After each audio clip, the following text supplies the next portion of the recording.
is April 29th, 2004, and I'm here with Mayor Kinnally doing interview for the Dan Ryle Award. So my first question is, what changes have you seen in the school system since you've become mayor? Okay. Part of the changes that I've seen, not only just since I've been mayor, but also part of the time that I was a trustee on the board, involved the youth advocate and the various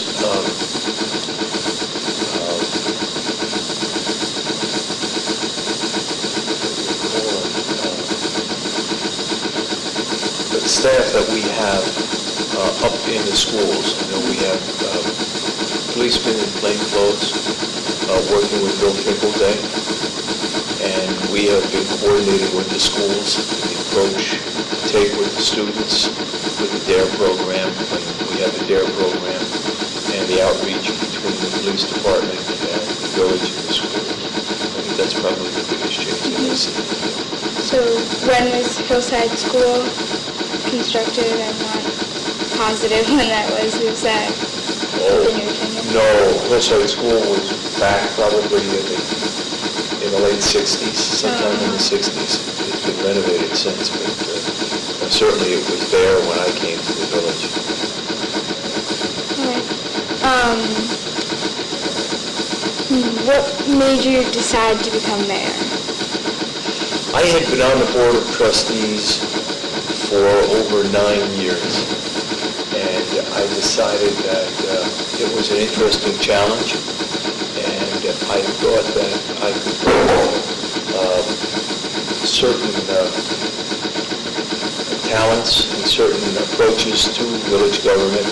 I enjoyed being on the board, and I thought that given what I had experienced while a trustee, I could step into the shoes of the mayor, if you will, after having served with two mayors, and lead the village through some interesting times involving the waterfront, the cleanup on the waterfront, the possible development of the waterfront.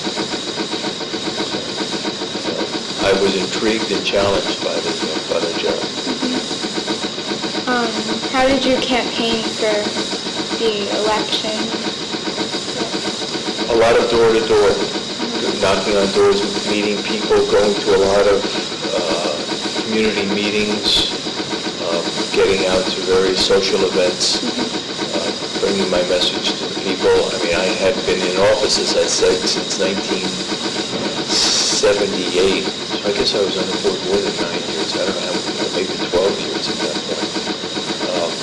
But pretty much reaching out to the people, explaining what I intended to do or hope to do as mayor, to bring the community together, to get the community and the village ready for what had to be done on the waterfront.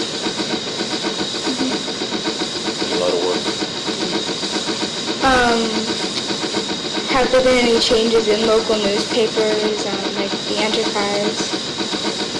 There have been changes in both newspapers that cover the village. The first being the Enterprise. It was the Hastings Enterprise when I started, and now I think it's the Rivertown's Enterprise. Their coverage initially was just Hastings, and now it covers all the river communities, including Ardsley. I think some of the coverage has expanded. Certainly the issue of editorials, that has expanded. The paper has gone through a number of owner changes since I became involved. So the spotlight is no longer just on Hastings, but certainly the amount of news that they have in there about the communities, about the sports, certainly the school sports, is highlighted in the newspaper, and I think it's a great addition. The Herald-Statesman was the paper covering Yonkers and Hastings when I first started. Now it's part of the Gannett chain, and their coverage is not as extensive as it used to be. We used to have a reporter here that covered all of our meetings, that covered not only the meetings but went on in the village. And it's rare that we see anybody from the Gannett paper here. We talk to them from time to time, and they seem to cover us Have there been any changes in public buildings like the municipal building, the library? We've had extensive changes made to both buildings. Where we are now, the municipal building was extensively renovated about 5 or 6 years ago. There's a new plaque in the front. We can tell exactly when it was done, I forget. Essentially, this entire building was gutted. We moved out of the building for the better part of a year. It's an incredibly well-built building, so it was something that we knew could be restored to its former glory. And what we did was reconfigured some of the office space to allow us to get better utilization of the space and to expand some of the offices that we had here. And because of added staff and added responsibilities, this building was built, we didn't have WHO HTV up on the second floor, but we have it now. We didn't have the computers. Also, the library was not only renovated, but it was also expanded. We've done similar improvements to the hook and ladder building and also to protection that we talked about previously. So we put a lot of money into getting the buildings ready for the 20th and 21st centuries. This building was in dire need, the municipal building was in dire need of work, just from an electrical standpoint, plumbing, heating. And now we really have a state-of-the-art building that I think is going to hold us in good stead for the next, I hope, 15, 20 years. Have there been any changes in the fire department, their buildings? Well, I mentioned that we had upgraded the hook and ladder and protection. Also, and these buildings are not owned by the village, except for hook and ladder, but they had renovations to Riverview Manor, Blues Company number 3, where they got a new truck a number of years ago, and they really couldn't fit the new one in the existing building, so they had to build an extension out in the front of it. We've also, during my term, not as mayor, but as trustee, we built the first ambulance building, the present one that exists on Main Street. I guess that's about 22 years ago, 23 years ago, that was finished. We never had a building, a separate building for them, and it's hard to fathom the village not having that building and the ambulance. The foresight of the people who founded the ambulance corps is just amazing. We have over maybe 400 or 500 calls with the ambulance. It's amazing.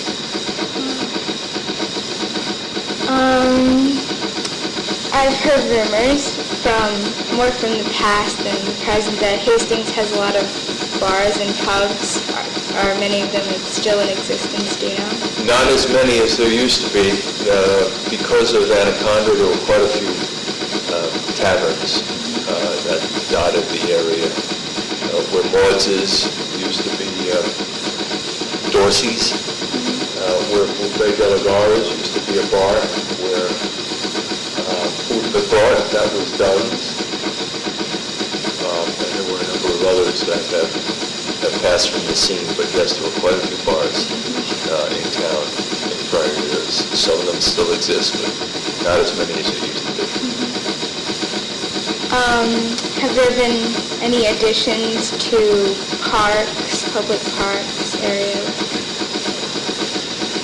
Yes, while Draper Park existed when it was not owned by the village or maintained by the village, and when the Draper, when the fear was that Draper Park was no longer going to remain a park because people who were maintaining it and running it said we're not going to do it anymore, and it appeared that it would revert back to the family and be developed. So the village went to court and got a revision, if you will, of the deed instrument, trust instrument that existed at the time. a CYPRES, C-Y-P-R-E-S proceeding, and allowed the village to acquire Draper Park, to acquire the houses that are along Washington Avenue and the Old Forge Cottage on Broadway, and the Hastings Historical Society building, and allowed the village to acquire those. And what we did, we sold the houses, but retained the land. So we leased the land to the people who own the houses. That was probably the biggest land acquisition that we had in the village, because it kept that really gem along Washington area of great historical significance and allowed a home eventually for the Historical Society. But recently we acquired a very large parcel of property down close to Yonkers, Glen Wyndham. We acquired property on the Hudson River, Marinello Cove, which has been named after me last year, but we also acquired, when Fran McEachran was mayor, what's now McEachran Waterfront Park, in front of, or behind, whichever way you look at it, Hastings-on-Hudson. And we acquired other parcels of property throughout the community during my time on the board. Certainly, I think the biggest acquisition is retaining, if you will, Draper Park. We also have Hillside Woods that we acquired just as Fran was leaving and I was coming into office. We acquired that in conjunction with the County of Westchester. Very large parcel. Would you want to be mayor again, or continue to be mayor of Hastings? I don't know. I'm in my 12th year. It's too soon to think about that. 2 years. I don't know. I've been on the board since 1978, almost consecutively since then, except for less than a 2-year period when I was home. I don't have any more questions for you.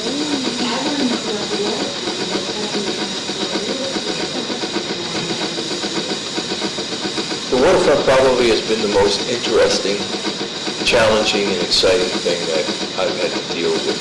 We went through some very, very rough times with the waterfront when the debris from age carding was in Building 15, and we had the fire down there. But when we got Building 15 cleaned out, and when ARCO came in and reacquired the property, things started to happen. The state became involved in it. We started lawsuits against ARCO, which we settled last year. And we're at the point now where we have pretty much identified all of the pollution on the waterfront, have an agreement with ARCO to clean up the waterfront. The state has issued its record of decision directing and mandating ARCO to clean up the waterfront. I had a meeting last week with a number of representatives from ARCO, and they were talking about how they're going forward with designing the cleanup. And we're looking at cleanup beginning probably in 2007,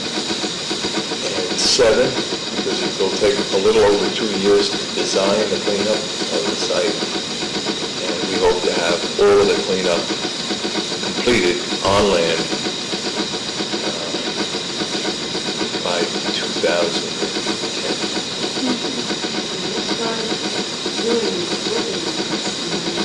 I started working on the waterfront in 1978. I tell the story. We were dealing with issues with the then owners of the waterfront in July of 1978. My wife and I got married, and we were on our honeymoon in Ireland. I remember making a call back on the waterfront in July of 1978. So it's been going on a long, long time. But probably it's the area that has given me the greatest satisfaction because of the challenge in getting it done, and having on the settlement of the lawsuit, We got $1.5 million trust fund for the environment. We're going to get additional open space on the waterfront. And not only did we, on the site, Where? we don't know. Oh, you don't know. We don't know yet, it hasn't been identified. Certainly the northwest corner will be open space. But it was not just what we received from Marco and the scope of the settlement, but the community was behind it, the board of trustees was behind it, everybody seemed to be quite pleased with what we had obtained for the village, not only for the village, but also for the Hudson River and the neighboring communities, because I think ultimately it's going to be just a gorgeous site. It is now. You stand down there and you see the vistas of the magnificent Hudson, the Palisades, and you look up to the highlands north of here, the Tappan Sea, and south to George Washington Bridge and to Manhattan. It's just a stunning piece of land. In October of 2002, I took a boat ride from Peekskill down to Yonkers on an October afternoon with the governor and some of the surrounding mayors. And I hadn't been on the river in a number of years, and to see the changes on the river north of here was just astounding. And coming down into Hastings, and you really see the potential of the site. You see it from the river, and it's a big swath of land. A lot of the buildings had been torn down at that point, and you really see what a tremendous piece of property that is, and also the property just to the south of the Kimber over to acquire also, where you would have used to operate. It's great stuff.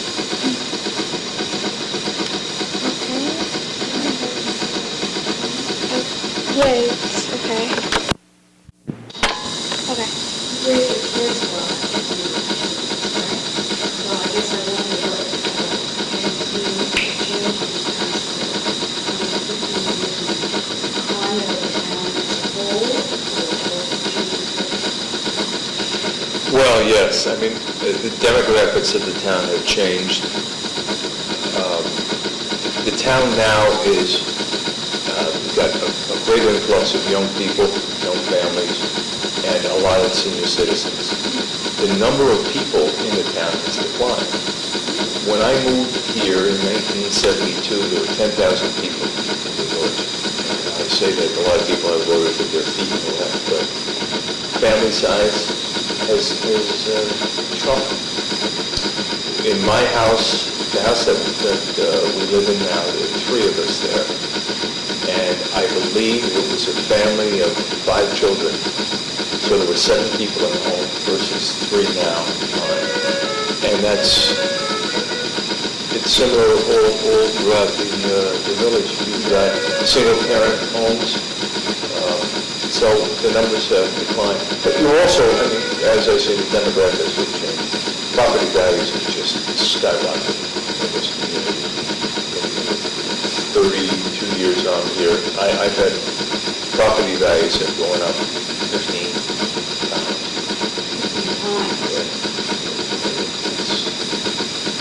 It's 1,500% increase. I mean, my house alone, we bought our house in 1979, it's 25 years, and 15 would be too much. My house has gone up at least 700%,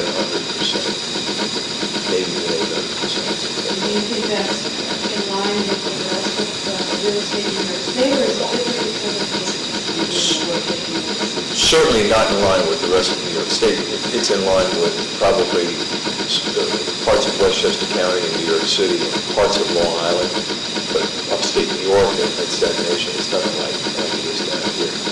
Part of it has to do with the very hot housing market in New York City, giving people a lot of money to come up and spend on housing. Part of it has to do with just the scarcity of housing and Hastings' proximity to New York City. Part of it has to do with the school system. No question about how big an element the good school system is in what property values are. part of it has to do with some of the amenities. One of the big selling points of people coming to the community is the pool. The pool.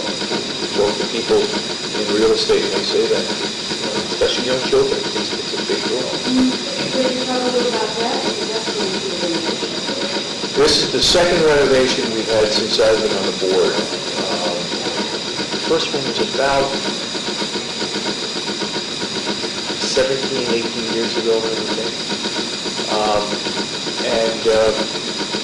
I think this is a pretty exciting renovation because we're expanding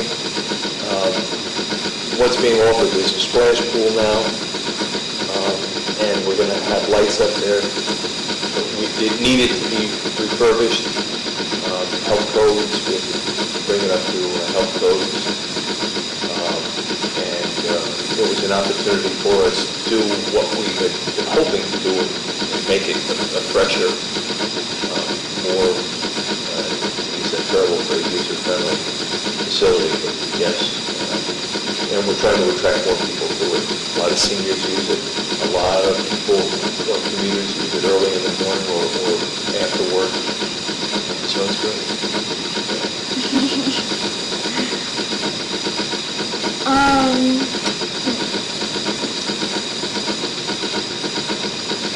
What is your vision for the community in the future, either with the waterfront or kinds of people that live in Hastings? Hastings has always had a very mixed population. It was in the early 20th century, late 19th, early 20th century, a summer retreat, if you will, a retreat for some people who lived in New York City. But with industry, we had an awful lot of influx of Eastern Europeans. So there was always a mix of people in the community, and I want to continue that mix. I think it's very important to have a very diverse, mixed community. One of the drawbacks to that is that with property values the way they are, people see opportunities of gentrifying neighborhoods, and that pretty much prices some people out from coming into the community and first homes or first apartments and things of that nature. One of the challenges to the fire department is to get volunteers to serve on the fire department because it's so expensive for local tradesmen, for teachers, for people who have the time or inclination to be volunteers. They can't afford to live here. It's one of the reasons why we're moving ahead with some affordable housing. And we've got a list of prioritized list of who's eligible for it to allow those people the opportunity to stay in the community. I mean, my son, if and when he gets out of school and gets a job, I don't know if he could afford to live in the community. It's very difficult, and that's a problem. It is a problem. But in the future, for the waterfront, I see big things for the waterfront. I really see an opportunity to develop an area of the village that has never been developed save for industrial use. We're Hastings-on-Hudson, but we've never been on the Hudson, and now we have a toehold and a foothold on the waterfront, and we're not going to give that up. I see down along the waterfront recreational uses. We're going to have a kayak launch. We're going to have fishing. We're going to have, I hope, marinas down there, residential, some passive uses. I really see the entire waterfront changing its scope, changing its utilization, and people coming to the waterfront as a destination. Something we've never had. Have you been disappointed about any particular projects or outcomes in your time? Oh yeah, I mean right now I'm disappointed with the contention over an affordable housing project that we have down on Waterfront and Division Street. I think it's too bad because I think this village is committed to affordable housing, and this is just kind of a roadblock that we have to overcome in getting this done. I think one of the challenges that we're going to have, one of the disappointments, is making sure that any development in the community is in scale, and Size of, both.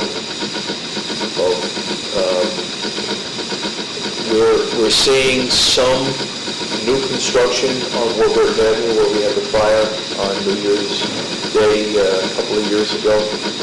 That area is being rebuilt, and it's great that it's being rebuilt, but it's not going to be the same type of people who are going to be living there as had lived there before. And I think you're going to see that as a catalyst for other development in the area. As I said, affordability is a problem. And is that going to gentrify the whole area and change that mix along Washington Avenue or Waterfront Avenue and south of the bridge? Some of those buildings need to be upgraded, but in doing that, there's a trade-off. Landlords want to realize what they can out of their property and their investment.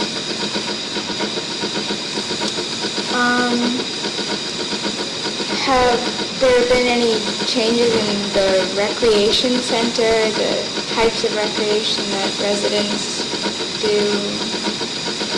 Well, yes, there have been quite a few changes. I'll start with the community center, the Harmon Community Center. It is we're in the process of coming up with new designs for it to make it a better building. I've never liked the building. I've never thought it worked particularly well.